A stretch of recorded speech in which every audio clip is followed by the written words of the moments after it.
It seems things are one big conspiracy, hidden in plain sight for the whole world to see, conspiracy. Say hello to GMO, genetically modified organisms. Our GM scientists are putting the pesticide right inside the crops. That's right. Isn't that amazing? The food itself will kill those pesky critters stone cold dead.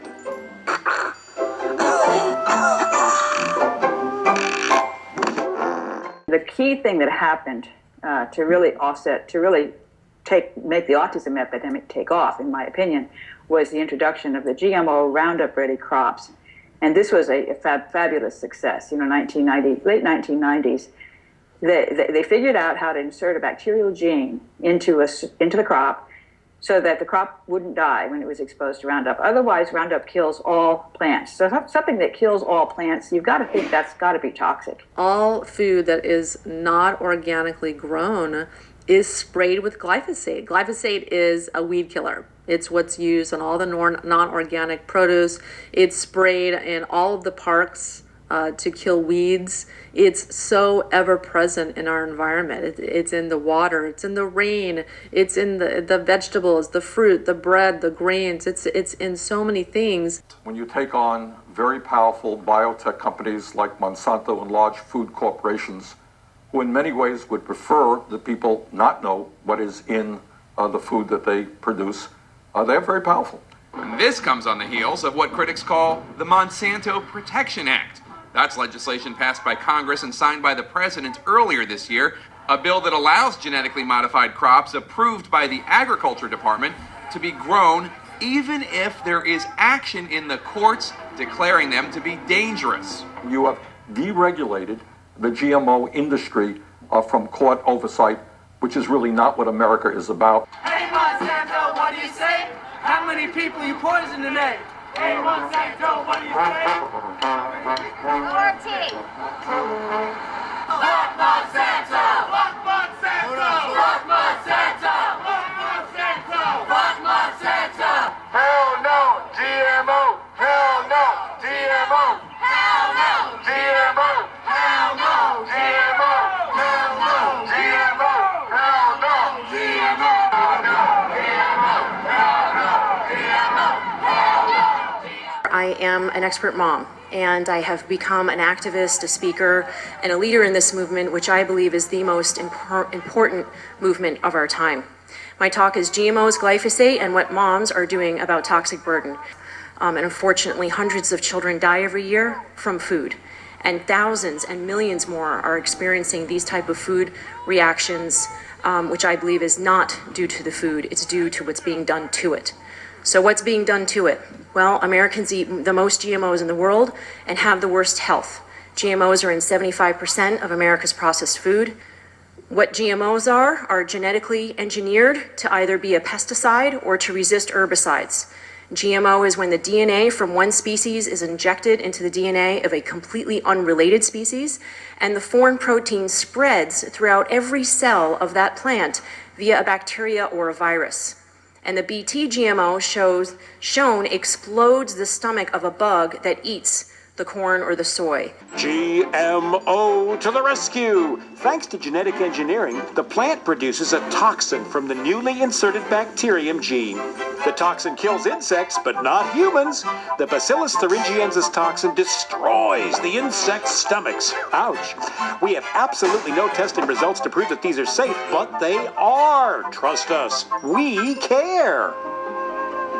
And because the pesticides are already growing right inside the crop, GM plants can withstand more weed killer than the old-fashioned organic crops. No weeds, no bugs. More food, more profit. What's not to like? Right? But it's a toxin that explodes the stomach of the bug that eats the corn. So it is a registered pesticide with the EPA. And so scientists using this new technology were able to genetically engineer that insecticidal protein into the seed of the corn, so that as the corn plant grows, it can release its own insecticide. In agriculture, this is a hugely successful technology. The engineering technology in the last 18 years have been incredibly successful. And when you talk to the farmers, they don't really talk about GMOs or genetic engineering. All they know is Roundup Ready crops. That's all they know. And when you look at the numbers, the statistics, really Roundup Ready crops represent more than 90% of all that is available out there in agriculture. At the same time, the EPA recognized that that corn was so fundamentally different to anything that had existed before that they decided that it had to be regulated by the EPA as a pesticide. 80% of GMOs are HT or herbicide tolerant, which is what they're called RR Roundup Ready, right, with glyphosate. Glyphosate is the declared active chemical ingredient in Roundup. What does genetic modification doing to our crops and our, in our food supply?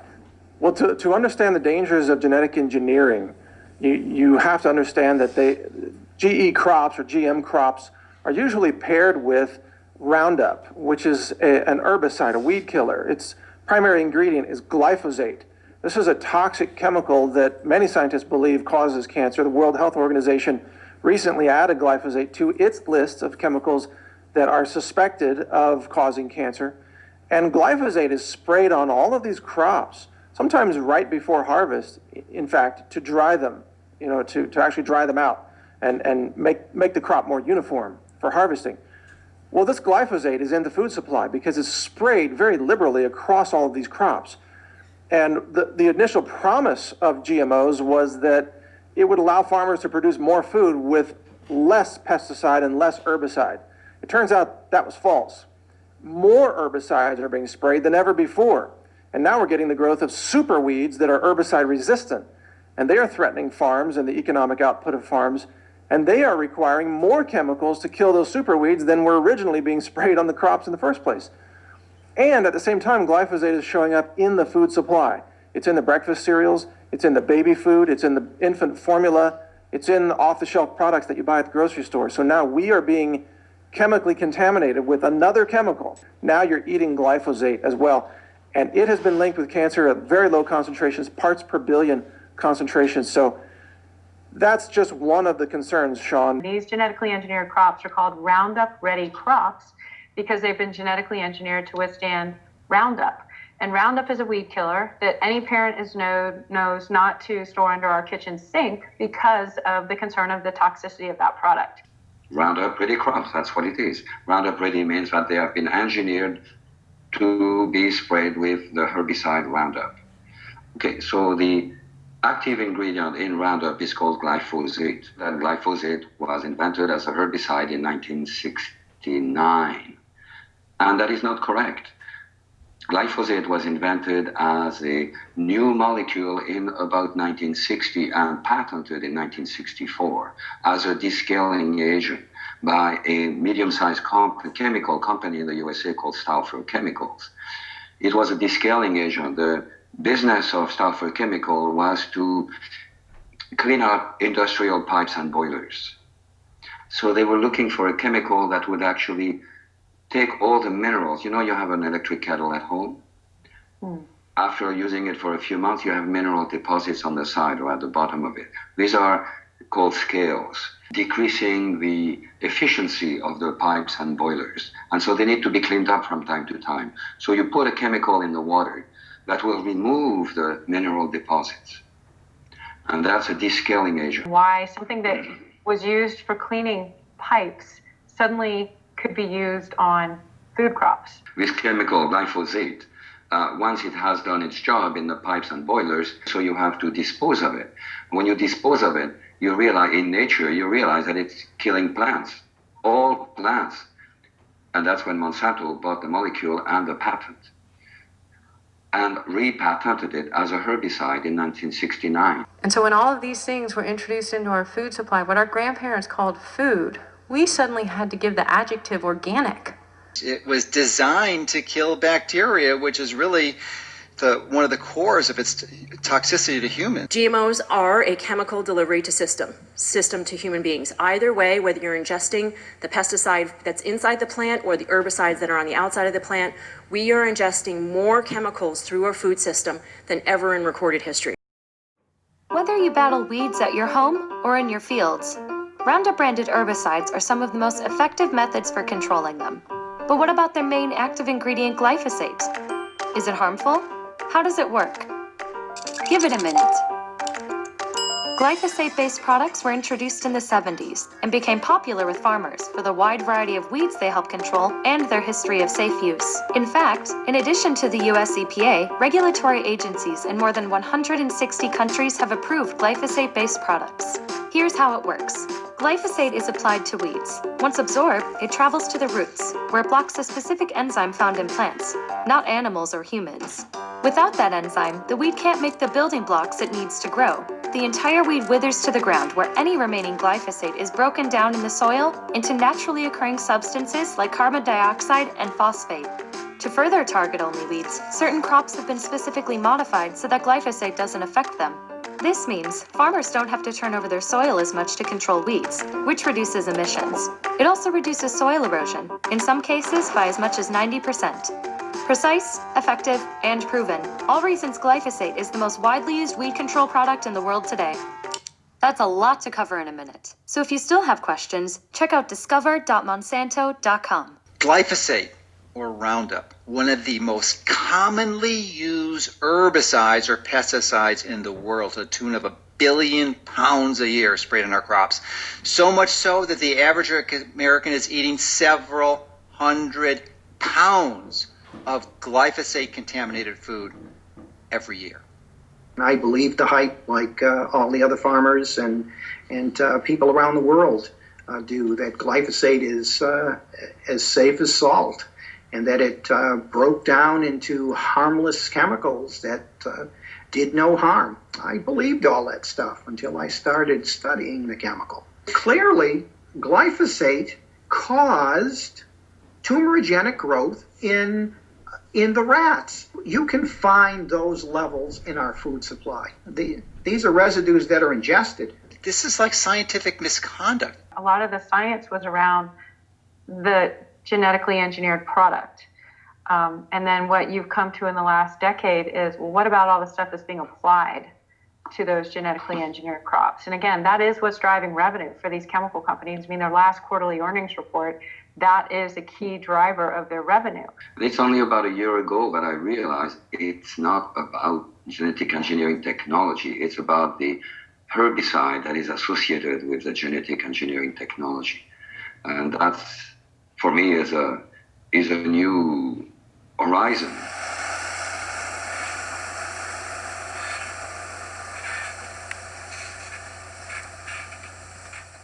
So they put this bacterial gene into these core crops. So soy, corn, canola, which is canola oil, beets, which is beet sugar, and beet sugar is a pretty large proportion of the sugar that we buy is beet sugar. Cotton, which is interesting because cotton products are showing up with glyphosate contamination, including tampons, which is very worrisome to me. So they introduced all these crops, and it was fantastic. They could grow these crops really cheaply, just fly with the airplane over the crop, spray the crop, willy-nilly with glyphosate and kill all the weeds. The crop, unfortunately, takes the glyphosate up and incorporates it into its own tissues. So it's not like you can just wash it off. It's there, and it's integrated into the tissues of the crop and into your foods themselves. In anyone who's exposed, a plant, an animal, a microbe, all of them have the chance to incorporate glyphosate into their proteins. And this is what's causing all these allergies that we're seeing to all these foods. Of course, we've got soy allergy, we've got corn allergy, we've got wheat allergy. Wheat is not GMO, but it's sprayed with glyphosate right before the harvest. More and more lately, that's become a popular trend. So wheat contains glyphosate incorporated into the protein. And that's what's causing the wheat allergy. That's like celiac disease and gluten intolerance and all these, grocery stores now have these wide sections of all these gluten-free products to choose from, which was hardly even known about 10 years ago, the concept of gluten-free. And, so many people now can't eat wheat. And of course, milk is the other one, casein intolerance, milk allergies. Casein is a protein in milk, and cows are exposed to huge amounts of glyphosate in their feed, so they get it into their milk. So peanut allergy is another one, and peanuts are sprayed with glyphosate before harvest also sometimes. So I sort of think all these allergies can be explained by glyphosate. When we were kids, a PB&J and a carton of milk weren't loaded weapons on a lunchroom table. We have seen since 1996, since these crops were introduced, a 527 million pound increase and herbicides. In 1996, we used 14 million pounds of glyphosate on the three leading commodity crops. Last year, we used over 300 million pounds of these herbicides. This generation of children has earned the title of Generation RX because 1 in 3 American children now has autism, allergies, ADHD, or asthma. According to the CDC, cancer is the leading cause of death by disease in children under the age of 15. 1 in 10 has asthma, and in the last 2 years, the CDC reports a 30% increase in the rates of autism in American children. Genetics don't change this quickly. That we are now finding glyphosate, herbicide, in the air in the spring and the summer throughout our rural communities, and of course through drift. Everybody downwind from this is breathing this. So we're literally breathing herbicides now and drinking it in our water. And again, as I mentioned, this insecticide is now present literally in our bodies, and we're carrying it around with us. And this indeed is not at all what was promised with these crops. Now, I wish I could tell you that this was the end of the problem, but it's actually, in fact, the beginning. You can drink a whole quart of it and it won't hurt you. You want to drink some? We have some here. I'd be happy to, actually, but not really, but not really. I know it wouldn't hurt me. If you say so, I have some glyphosate. No, I'm not stupid. It's not dangerous to humans. No, it's not. So you're ready to drink one glass of glyphosate? No, I'm not an idiot. When I started to look at my own health problems and my own gut issues, I knew that it was all related to bacteria, just like the soil. My grandfather had taught me that a healthy bacteria colony in the soil would grow healthy crops. I knew that as a child. My grandfather knew that decades and decades ago. And I used to teach people how to grow things, and that was the most important thing, that you had a healthy bacteria colony. I was the one who dug up the patents that showed that glyphosate was a biocide, not just a biocide, but an antibiotic. Glyphosate kills bacteria. I mean, they found, for example, that Lactobacillus reuteri, R-E-U-T-E-R-I, seems to be protective against autism. And so that really caught my eye. And then I looked up and I found out it makes cobalamin, and cobalamin deficiency is linked to autism. That's B12, really important vitamin. The viruses, the bacteria in your gut make all kinds of useful materials for you that your body can't make. So we rely on them to supply us with these nutrients, really vital nutrients. They also provide us with the aromatic amino acids. They're essential. These are essential amino acids that our cells can't make. They come out of the pathway, the shikimate pathway that glyphosate disrupts. So if you're being exposed to glyphosate, your microbes get a blocked shikimate pathway. They don't produce the aromatic amino acids, and you get a deficiency in these crucial nutrients. Those are precursors to all of the neurotransmitters. So we've got dopamine, serotonin, melatonin, also the skin tanning agent melanin, thyroid hormone. All of these things come from that shikimate pathway. And your body has really sophisticated mechanisms for pushing them around because they're toxic. These things are both, just like oxygen, they're both toxic and essential.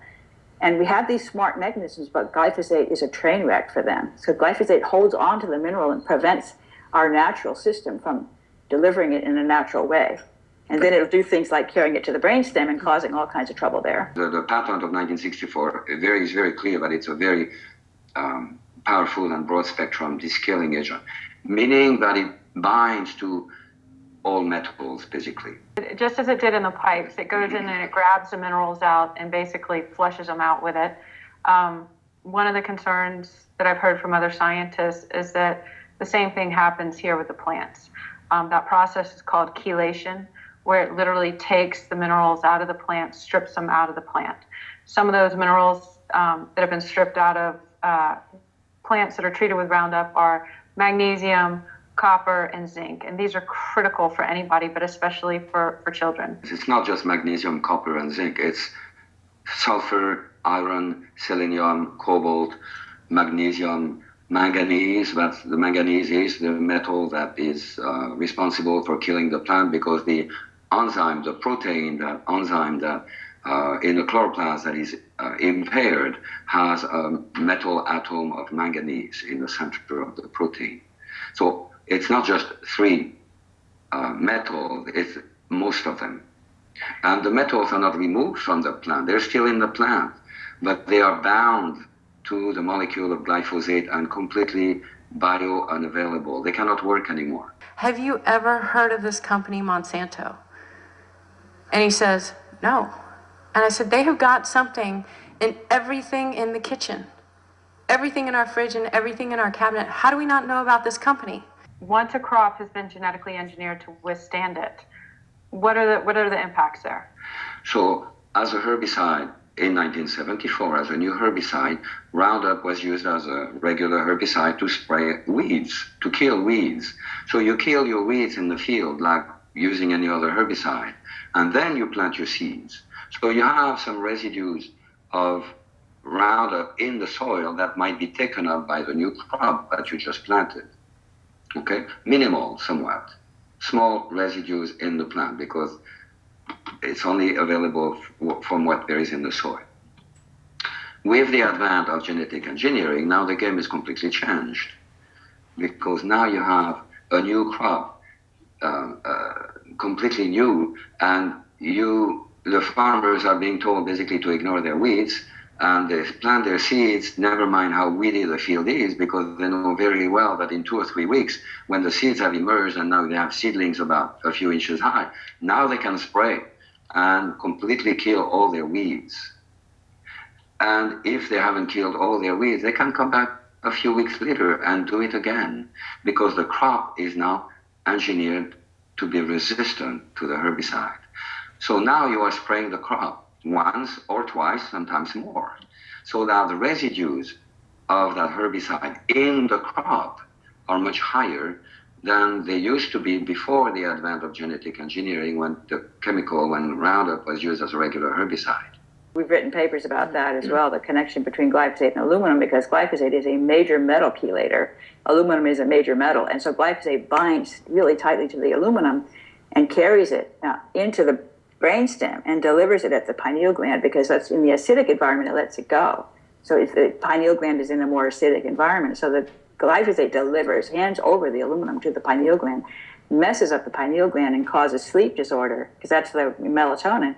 But then that also causes all kinds of other problems that go with the sleep disorder. So we have a major epidemic in sleep disorder. All these people are taking different kinds of sleeping pills, and it's associated with all these neurological diseases like multiple sclerosis and Alzheimer's and autism, ADHD, all these, depression, they all are associated with sleep disorder problems. So I think all of that, is going on with the aluminum and the glyphosate.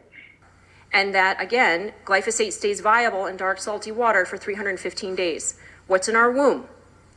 Dark, salty water. What's the size of a 6-week-old fetus? It's the size of a shrimp. We must be considering the contamination of pregnant mothers and what is happening to them, the exposure to our fetuses. This directly correlates with the Ib Peterson study of 3,000 pigs that were fed GMO glyphosate sprayed grain, and it was actually only glyphosate sprayed grains, and their miscarriages rates went from 3% to 33%. Exactly the same, a 30% increase of what's happening here in America today. You cannot tell me that that is not correlate. You cannot argue that I should still feed myself or my sister or a friend that's pregnant glyphosate sprayed food. So glyphosate makes many other chemicals much more toxic than they would otherwise be, which is really deadly, synergistic toxicity.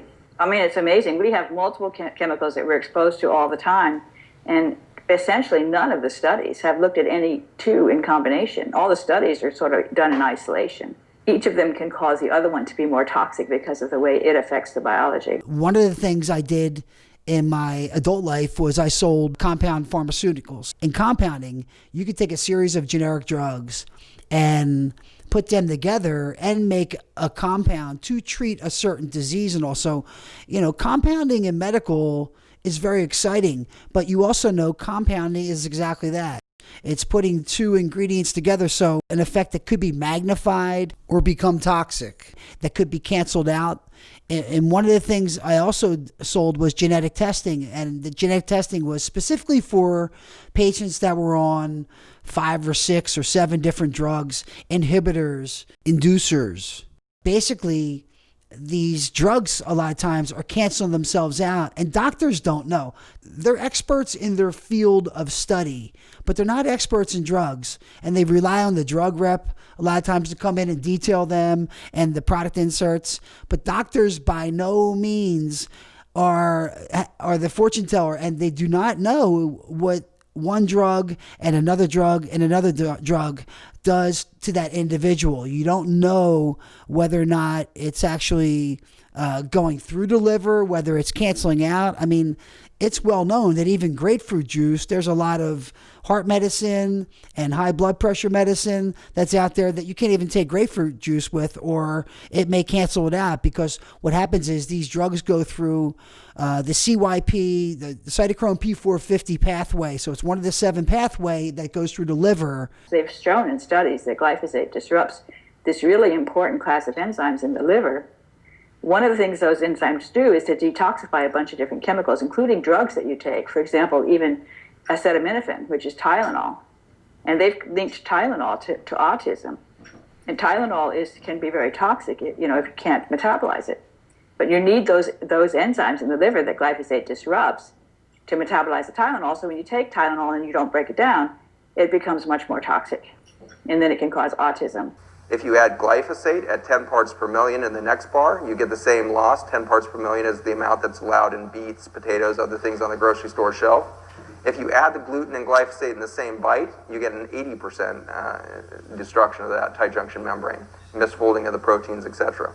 So you can see the EPA list of 160 foods with allowable levels of glyphosate on our website under data, along with a lot of other great studies. And you must know that there was a 73% increase of the use of Roundup in just in the year 2013. Hundreds of superweeds now resist Roundup, which is the increased use. And also, Roundup is now being sprayed as a drying agent on non-organic food as well. This is very unpleasant news. They use it as a burn down to kill the weeds before they plant. They put the potatoes, the carrots in the ground, and they uptake the glyphosate in the potatoes or carrots. They're allowed 7 parts per million on carrots, 5 parts per million of glyphosate in potatoes, berries, all kinds of crops absorb the glyphosate through the soil. Then they spray it directly on the crops if it's GMO, because it's been genetically engineered to withstand it. Corn is allowed 13 parts per million. Tea is 7 parts per million. Grains are up to 40, some 400. The ones that are fed to animals, 400 parts per million.